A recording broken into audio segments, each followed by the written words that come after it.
नमस्कार, prime debate में आप सभी का स्वागत है। मैं हूं आपके साथ हेमंत कुमार। आज का मुद्दा यूसीसी पर घमासान, आखिर क्या है प्लान? भारत का संविधान धर्म के आधार पर किसी भी नागरिक के अधिकारों में भेदभाव नहीं करता और संविधान की इसी भावना को मूर्त रूप देने के दावों के साथ उत्तराखंड की धामी सरकार ने विधानसभा में यूसीसी बिल पेश कर दिया। ऐसा करने वाला उत्तराखंड देश का पहला राज्य बन गया है। वहीं उत्तराखंड के बाद अब बीजेपी शासित राजस्थान में भी यूसीसी का मुद्दा गर्मा गया है। शिक्षा मंत्री मदन दिलावर, कैबिनेट मंत्री डॉक्टर किरोड़ीलाल मीणा समेत कुछ नेताओं ने राजस्थान समेत देश भर में यूसीसी की जरूरत बताई। तो वहीं कांग्रेस नेताओं ने यूनिफॉर्म सिविल कोड कानून का विरोध किया है। कुछ मुस्लिम नेताओं ने भी इसके विरोध में सुर तेज कर दिए हैं। आज इसी मुद्दे पर करेंगे प्रदेश की सबसे बड़ी चर्चा, लेकिन पहले देखते हैं ये रिपोर्ट।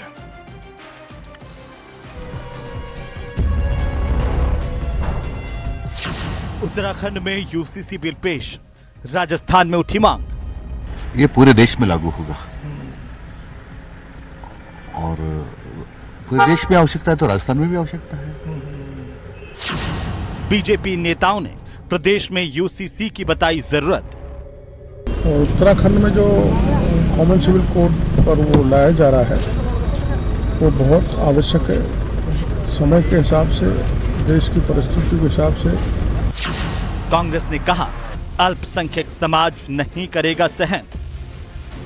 हमारी शरीयी कानून है, इसको खास तौर से माइनॉरिटी बर्दाश्त नहीं करेगी। निश्चित रूप से भारतीय जनता पार्टी समय समय पर समाज में विघटन के लिए अनेक तरह के प्रयास करती है और अब यूसीसी जिसका मसौदे भी अभी किसी को पता नहीं है। हमारी पार्टी का क्या रुख रहता है, एआईसीसी इसके ऊपर पहले अपनी बात रखेगी और उसके बाद में हम लोग स्टेट्स में इसके बारे में बात करेंगे।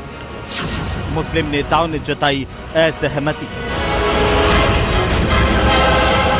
कर दिया जाएगा तो सबको एक उसमें आना पड़ेगा और कोई भी इसको एक्सेप्ट नहीं करेगा और होना भी नहीं चाहिए।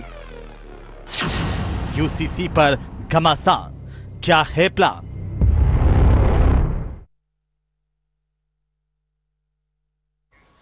तो यूसीसी पर प्लान क्या है, आखिरकार घमासान क्यों है, ये तमाम सवाल जिनको लेकर के आज प्रदेश की सबसे बड़ी चर्चा करेंगे और इसे लेकर के प्रदेश का सबसे बड़ा पैनल इस वक्त हमारे साथ मौजूद है। सबसे पहले मैं परिचय करवा दूं सबका। शैलेंद्र गुर्जर हमारे साथ हैं, भारतीय जनता पार्टी के प्रवक्ता राजकुमार शर्मा हमारे साथ हैं, कांग्रेस के प्रवक्ता सुभद्र पापड़ीवाल हमारे साथ हैं, प्रांत उपाध्यक्ष विश्व हिंदू परिषद के सैयद साहिबे आलम हमारे साथ हैं, अध्यक्ष राष्ट्रीय मुस्लिम महासभा के हिमांशु माहेश्वरी हमारे साथ हैं, एडवोकेट हैं, राजस्थान हाईकोर्ट के कानूनी पहलुओं से समझेंगे। और आप सभी का बहुत स्वागत न्यूज़ 18 राजस्थान पर। चर्चा की शुरुआत एक टिप्पणी हिमांशु माहेश्वरी आपकी, उसके साथ करेंगे। आखिरकार ये यूसीसी क्या है, इसकी जरूरत क्यों है, ये सबसे बड़ा सवाल बताइए। देखिए, जब से नमस्कार सभी पैनल के सभी सदस्यों को नमस्कार जी। देखिए, जब भारत का संविधान बना तो बाबा साहब भीमराव अम्बेडकर का जो संविधान है और जो हमारी संविधान सभा ने जो संविधान बनाया था, उसके अंदर अनुच्छेद 44 में राज्य की जो नीति निर्देशक तत्व है उसमें स्पष्ट वर्णन किया गया है कि जो स्टेट है अर्थात जो सरकार है वो देश के अंदर कॉमन सिविल कोड लागू करेगी। आज इस संविधान को बने हुए 75 वर्ष हो गए हैं, लेकिन इस दिशा में कोई कार्य नहीं हुआ। पहली बार ऐसी कोई मजबूत सरकार आई है जो इस दिशा में अग्रसर हो रही है। 2-3 पॉइंट आप बता दीजिए, यूसीसी से क्या बदल जाएगा, ये है क्या, जिसके बाद हम चर्चा पे आगे बढ़ेंगे। यूसीसी में जो भ्रांतियां हैं उसके बारे में मैं ये बताना चाहता हूँ। यूसीसी के लागू होने से किसी रिलीजन के ऊपर, रिलीजन की मान्यता पर कोई असर नहीं पड़ने वाला है। सभी नागरिकों के अधिकार समान हो जाएंगे। जैसे कि एक मुस्लिम महिला के लिए अगर वो अपने वैवाहिक जीवन में असंतुष्ट है तो उसके पास में कोई ऑप्शन आज की तारीख में नहीं है। वो जो जिस तरह हिंदू महिला हिंदू विवाह विच्छेद अधिनियम के तहत कार्रवाई करके ले सकती है, उसके पास कोई ऑप्शन अवेलेबल नहीं है, तो उसको भी एक अधिकार मिलेगा जीवन का। अगर वो अपने पारिवारिक जीवन से संतुष्ट नहीं है तो वो भी हिंदू महिला की भांति ले सकती है। इस तरह से सीधा सीधा अगर आम भाषा में हम कहें हिमांशु माहेश्वरी जी कि ये किसी धर्म हो, किसी जाति विशेष हो या कोई भी नागरिक हो, समान नागरिक संहिता की बात हम कर रहे हैं, जिसमें किसी धर्म से मतलब नहीं, किसी जाति से मतलब नहीं है, सब नागरिक समान। क्योंकि इस देश में पहले से जो आपराधिक कोड है आपराधिक धाराएं हैं, वो सब आपराधिक कानून है, वो एक है, लेकिन समान नागरिक संहिता नहीं है। उस पर हम बात करेंगे, मैं आऊंगा, लेकिन पहले टिप्पणी सैयद साहिब आलम साहब, आपको क्या आपत्ति है यूसीसी से और आपका विचार क्या है? उत्तराखंड में पेश किया गया, राजस्थान में भी पेश होना चाहिए और देश में लागू होना चाहिए या नहीं होना चाहिए यूसीसी? बोलिए। देखिए सर, मेरी आपत्ति या अनापत्ति का कोई सवाल इसलिए नहीं उठता है क्योंकि लाने के तरीके पे और पेश करने के तरीकों पे सवाल उठता है। मैं समझता हूं कि वाकई ये बात बिल्कुल सत्य है कि 1950 के अंदर जब हमने कॉन्स्टिट्यूशन ऑफ इंडिया को अडॉप्ट किया था, संविधान की मूल भावना के रूप में, सैद्धांतिक रूप से ये बात बहस का चर्चा रही है और मौजूद है कि इस देश को यूसीसी की ज़रूरत है।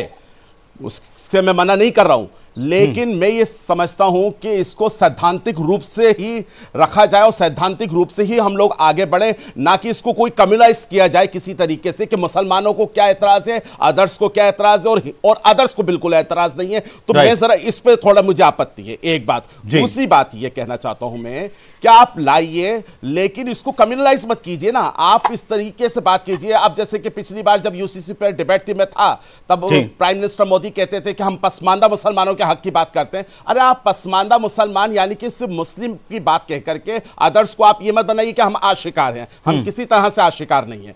हम ये चाहते हैं कि सैद्धांतिक रूप से काम हो, चुनावी मुद्दा ना हो कि चुनाव आए तो हमें यूसीसी की याद आई। आप 10 साल से हुकूमत में हैं, आप जब चाहे ला सकते थे, आपको कौन रोकने वाला है? लेकिन सैद्धांतिक रूप से बात की जाए। और मैं ये समझता हूं कि हिंदू कोड बिल जो 1956 का है और मुस्लिम पर्सनल लॉ बोर्ड जो 1937 में निर्माण हुआ था, क्या स्टेट होल्डर्स की राय लेके उसमें रायशुमारियां ली जाएंगी या सिर्फ उनको दरकिनार किया जाएगा या सिर्फ ये अपनी ही तरीके का एक ड्राफ्ट होगा जिसको थोपा जाएगा? इस पर अभी संशय है। मैं ये समझना चाहूंगा ड्राफ्ट आने से पहले जब राजस्थान में इसको लागू किया जाएगा, ऑल इंडिया लेवल पर जब ये लागू होगा, तो उसमें जो गलतियां हैं या सुधार हैं या भ्रांतियां हैं, उसको हम पब्लिकली कैसे फेस करें, उस पर आप जरा रोशनी डाल दीजिए। लेकिन साहिब आलम साहब, देखिए, देश में इसे लागू करने को लेकर के 22वें विधि आयोग की तरफ से पिछले साल तमाम लोगों से आपत्तियां मांगी गई हैं, सुझाव मांगे गए हैं और उम्मीद है कि आपने अपनी आपत्तियां किस तरीके से लागू होना चाहिए सब लोग दे ही रहे होंगे, उसके बाद ही देश में इसका खाका आगे बढ़ेगा। लेकिन फिलहाल जब उत्तराखंड के बाद राजस्थान की बारी,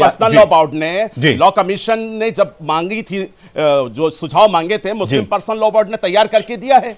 जी ठीक है, सुभद्र पापड़ीवाल, मैं आता हूं सैयद साहब, सबकी टिप्पणी हो जाए, उसके बाद चर्चा को आगे बढ़ाएंगे। सुभद्र पापड़ीवाल, आपका क्या मानना है? एक देश एक कानून होना चाहिए?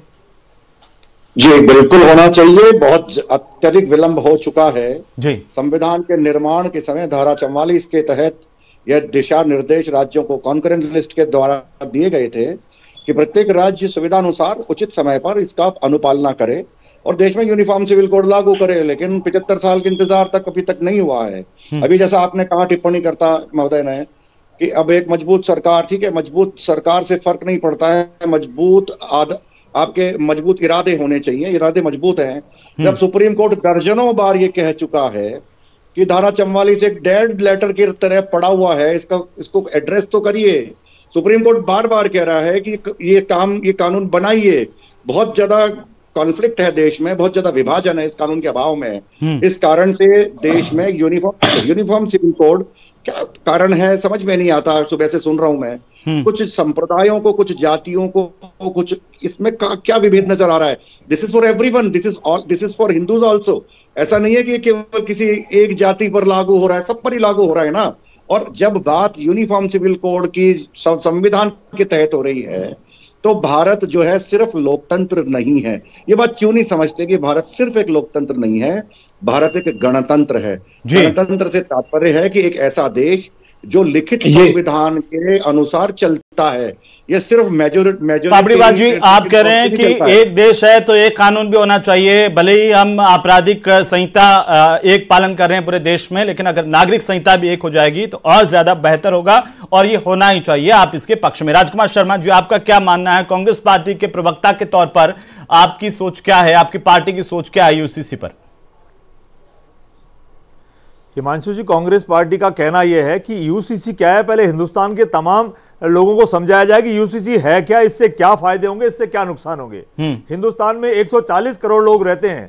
140 करोड़ लोगों की सहमति आ जाए तब वो कानून ले आएगा। अच्छा, फिर संसद क्यों चुन करके जनप्रतिनिधि क्यों भेजे जाते हैं? 140 करोड़ लोगों को पहले समझाएं, संसद में चर्चा हो जाए, विधानसभा में चर्चा हो जाए, जनप्रतिनिधियों से ही तो मिलकर के बनाया जा रहा है। राजकुमार जी, चर्चा करा लीजिए, राज्यसभा में चर्चा करा लीजिए, जो प्रमुख धर्म गुरु लोग हैं उनसे राय ले लीजिएगा। वो तो राय ली जा रही है, दिक्कत क्या है? मैं तो पूछ रहा हूं कि आपको आपत्ति है या नहीं है, होना चाहिए नहीं होना चाहिए, कांग्रेस का स्टैंड क्या है? हिंदू समाज लॉ कमीशन सभी से सुझाव आमंत्रित कर रहा है। 22वां विधि आयोग इस पर चर्चा कर रहा है, राय ले रहा है। उत्तराखंड में भी सुप्रीम कोर्ट की रिटायर्ड जज रंजना प्रकाश देसाई की अध्यक्षता में 5 सदस्यीय कमेटी का गठन हुआ था और उस कमेटी ने 740 पन्नों की रिपोर्ट सौंपी। अभी आपका मानना क्या है इस पर, बताइए। हमारा यह मानना है यूसीसी हिंदुस्तान वासियों के ऊपर थोपना नहीं है, सबकी राय सबकी सहमति हो, कोई पर्टिकुलर कमेटी के कहने से बाहर नहीं पड़ेगी। और हिमांशु जी आप भी जानते हैं हिंदुस्तान में जो कमेटी आज की तारीख में बन रही है, मेरा नाम हेमंत है, पिछले 2 साल से जो बन रही है वो किस दिशा में काम कर रही है जी, सारा हिंदुस्तान जानता है। हम ये चाहते हैं हिंदुस्तान में सभी जातियों का सभी धर्मों का सम्मान हो और यूसीसी लागू हो, उसमें कोई ऐतराज नहीं है, यूसीसी पर कोई ऐतराज नहीं है ना, लेकिन सबकी राय ले ली जाए सुख शांति के साथ, समृद्धि के साथ को कानून लागू। राजकुमार शर्मा जी, यूसीसी पर भी आपकी ये भ्रांति नहीं आ जाए, इसलिए मैं आपको बता दूं मेरा नाम हेमंत है और यूसीसी को भी आप इसी तरह से समझें कि उसका सही नाम भी लें और सही तरीके से यूसीसी को समझा भी जाएं। अब बीजेपी के पास चलते हैं। शैलेंद्र गुर्जर साहब, भारतीय जनता पार्टी के प्रवक्ता के तौर पर आप मुख्य मुद्दे रहे हैं बीजेपी के 3 प्रमुख, जिसमें राम मंदिर, अनुच्छेद 370 और यूसीसी, और जनता के बीच में लगातार आप इनको ले जाते रहे हैं। राजस्थान में भी अब क्या उत्तराखंड के बाद में यूसीसी लागू होगा और कितना जरूरी है ये?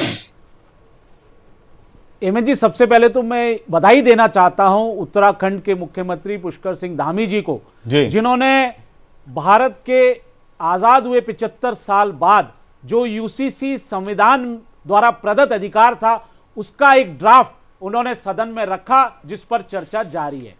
आप देखिए उत्तराखंड राज्य में तो कोई चुनाव नहीं हो रहा, यूसीसी का उल्लेख अगर आप देखेंगे तो भारत के संविधान के अनुच्छेद 44 में मिलता है। जब भारत का संविधान बन रहा था, जब संविधान सभा में बहस हो रही थी, तब बाबा साहब अंबेडकर जी का भी विचार यही था कि इस यूसीसी लागू होना चाहिए भारत पर, लेकिन कांग्रेस पार्टी के नेताओं ने इसका विरोध किया, इसीलिए उसको नीति निर्देशक तत्वों में रखा गया। आप देखिए कई बार सर्वोच्च न्यायालय ने कहा है कि तलाक के अलग कानून है, विवाह का अलग कानून है, इनहेरिटेंस का अलग कानून है, गोद का अलग कानून है, संपत्ति बंटवारा का अलग कानून है, अलग अलग धर्मों में अलग अलग कानून कैसे बने हो सकते हैं। और जहां तक रहा माइनॉरिटी का सवाल, ना तो सिख धर्म को इससे आपत्ति है, ना जैन धर्म को इससे आपत्ति है, ना क्रिश्चियन धर्म को इससे आपत्ति है, तो बताइए आपत्ति किस पर है? एक देश एक विधान की बात कर रहे हैं, जो संविधान की मूल भावना है, संविधान और प्रियम्बल में कहा गया है, उसी को आज हम लागू करने की बात पुष्कर सिंह धामी जी कर रहे हैं। आप बताइए,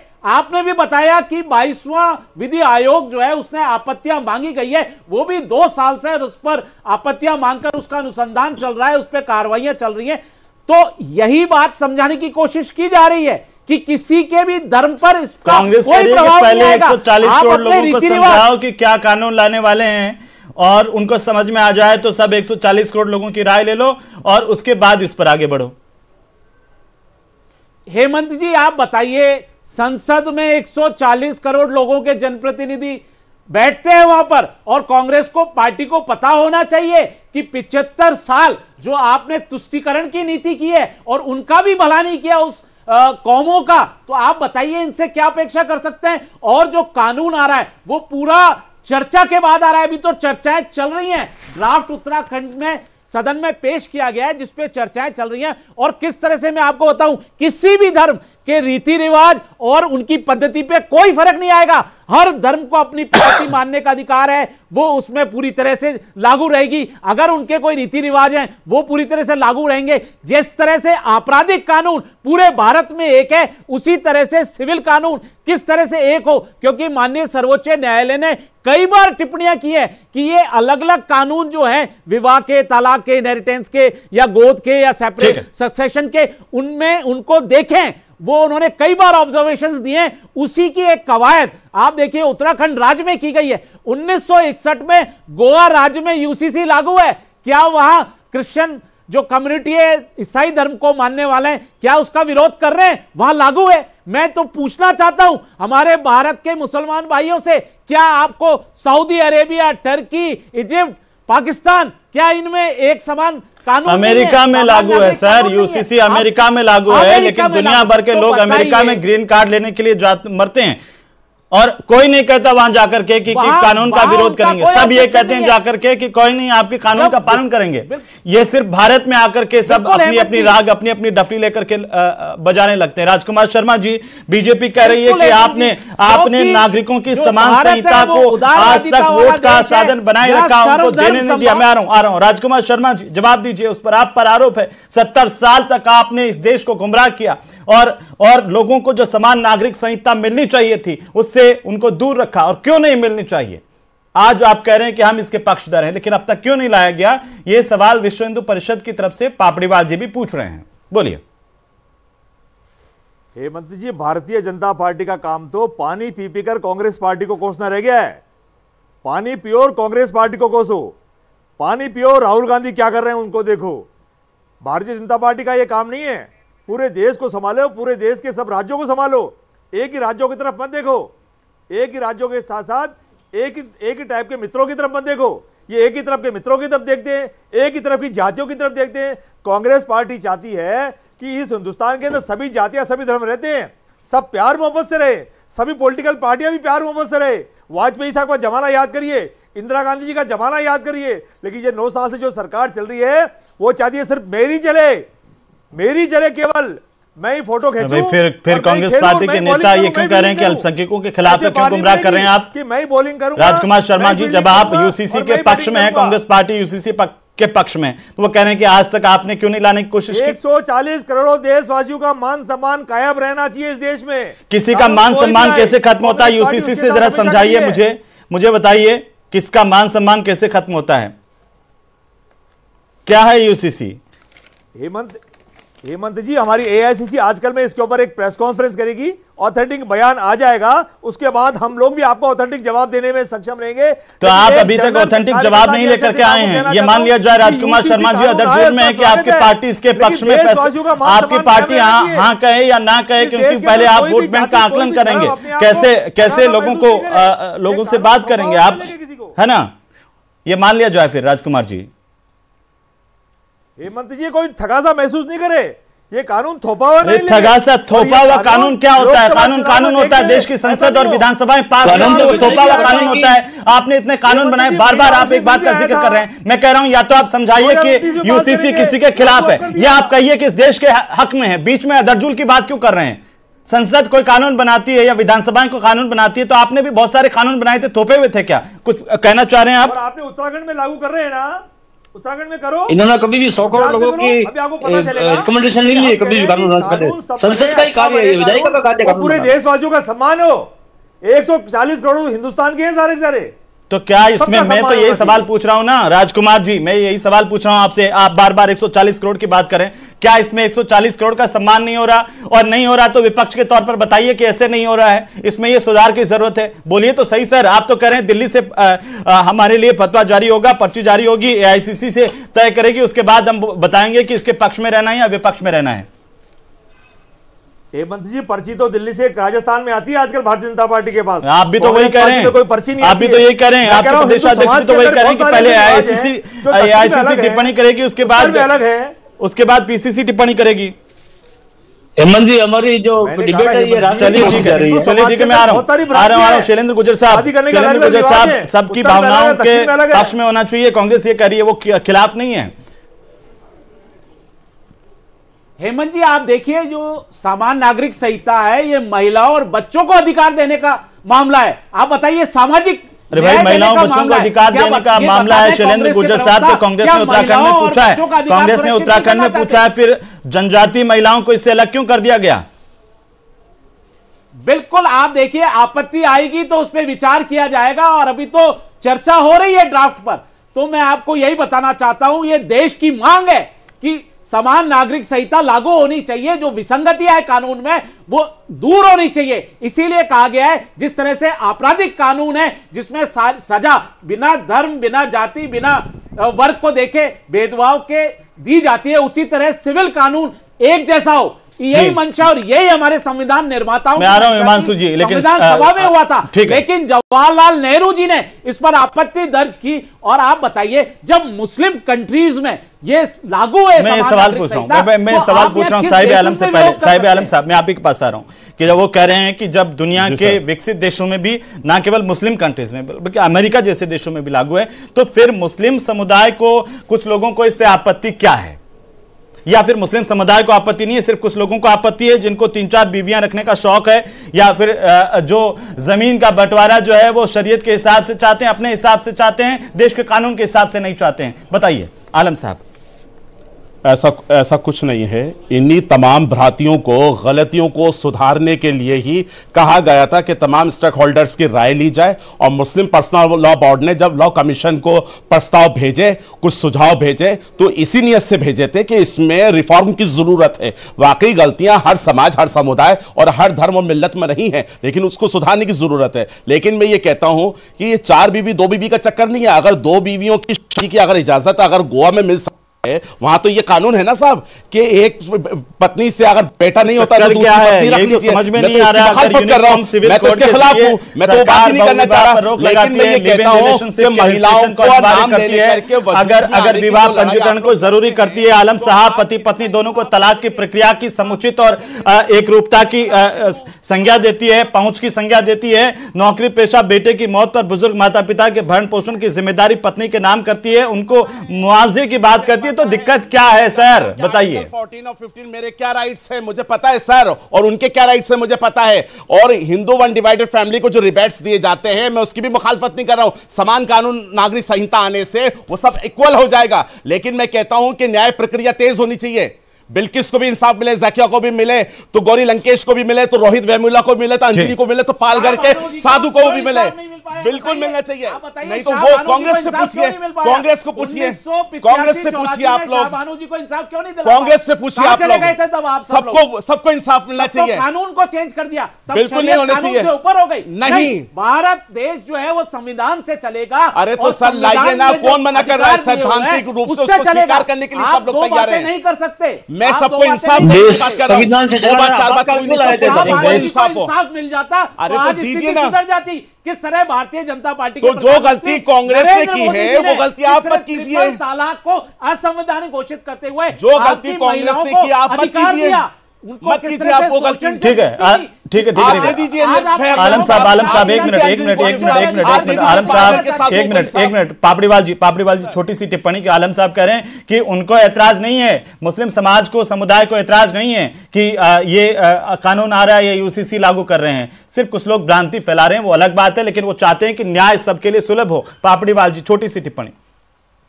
देखिए, मैं आपको निवेदन कर रहा हूं, पुनः दोहरा रहा हूं कि भारत में 140 करोड़ लोगों से पूछने की बात बार बार की जा रही है।